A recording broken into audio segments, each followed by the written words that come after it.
जब मनवा घबराए राह नजर न आए, जब मनवा घबराए राह नजर न आए, प्रश्नों का पिटारा लाए ये उलझन सुलझाए, प्रश्नों का पिटारा लाए ये उलझन सुलझाए, बेमिसाल खुशियों से भर जाएंगे जनाब।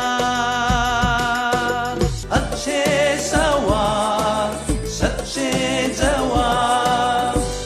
ओम शांति। मैं अभिजीत गोलुई मेरा नाम। मैं कोच बिहार से हूँ। मैं कॉलेज में पढ़ाता हूँ।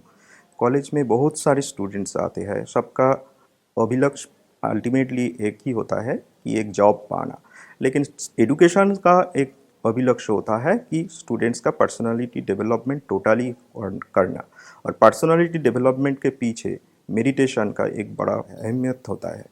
तो हम अभी हमारे एजुकेशन सिस्टम में वो स्कोप हम लोगों को ज़्यादा नहीं मिलता।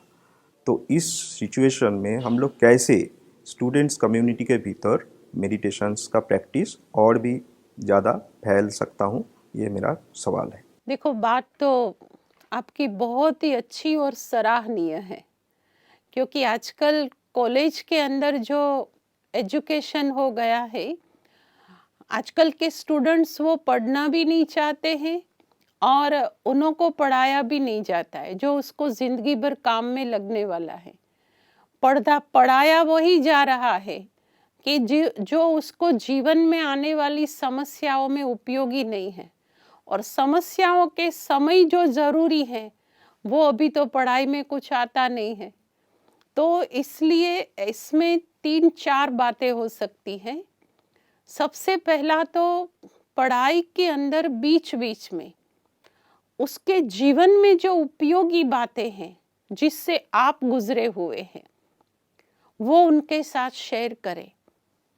मुझे याद है हम लोग जब पढ़ते थे, मैं खुद जब कॉलेज में थी, तो हमारे एक प्रोफेसर थे, प्रोफेसर जोशी सर करके, वो हमेशा अपने जीवन की मिसाल दे करके हम लोगों को सिखाते थे कि कितनी गरीबी में उन्होंने पढ़ा है। न्यूज़पेपर एक एक के घर जाकर के सवेरे 5:30 से पहुंचाना, दूध की बोतलें लेकर के दोपहर के बाद वो देना, ऐसे पैसा इकट्ठा करके वो प्रोफेसर बने थे।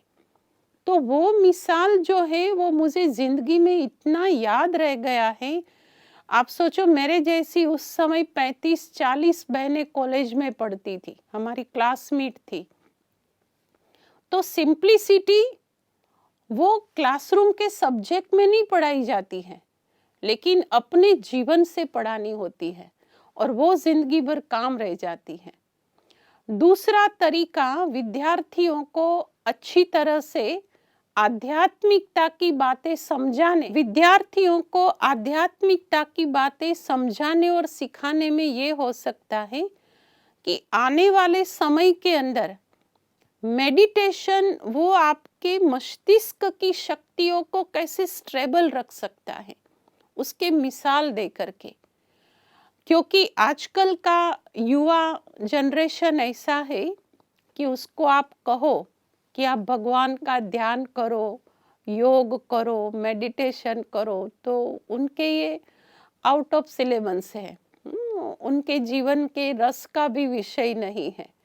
लेकिन सबसे पहले तो ये मेडिटेशन उन्हों को कितना उपयोगी है और कहाँ कहाँ उपयोगी है, ये छोटे छोटे टिप्स उनके सामने रखे, उनको एक्सपेरिमेंट करके बताएं कि चलो मैं आपको 2 मिनट मेडिटेशन की कमेंट्री देता हूँ या कमेंट्री देती हूँ, आप शांत और एकाग्र होकर के बैठे हो, 2 मिनट ज़रूर बैठेंगे।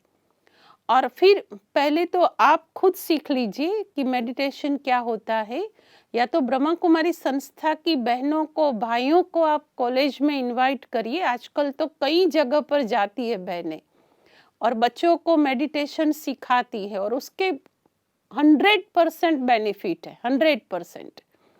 क्योंकि मेडिटेशन से हमारी मस्तिष्क की शक्तियाँ शांत हो जाती हैं, और जितनी शांत होती है ना उतनी वो स्टेबल होती है, और जितनी स्टेबल है उतनी ही वो पावरफुल होती है।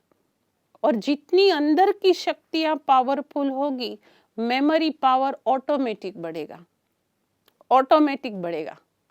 आजकल के बच्चों के अंदर एक कंप्लेन है ही है, चाहे वो युवा हो चाहे वो छोटा हो, कि पढ़ते बहुत ही है लेकिन याद नहीं रहता।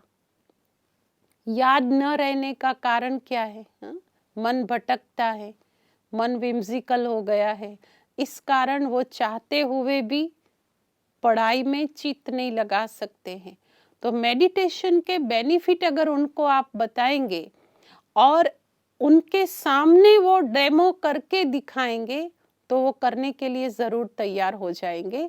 और इस रीति से उनके अंदर जो अच्छाइयाँ आप खुद भरना चाहते हैं वो अवश्य भर सकेंगे।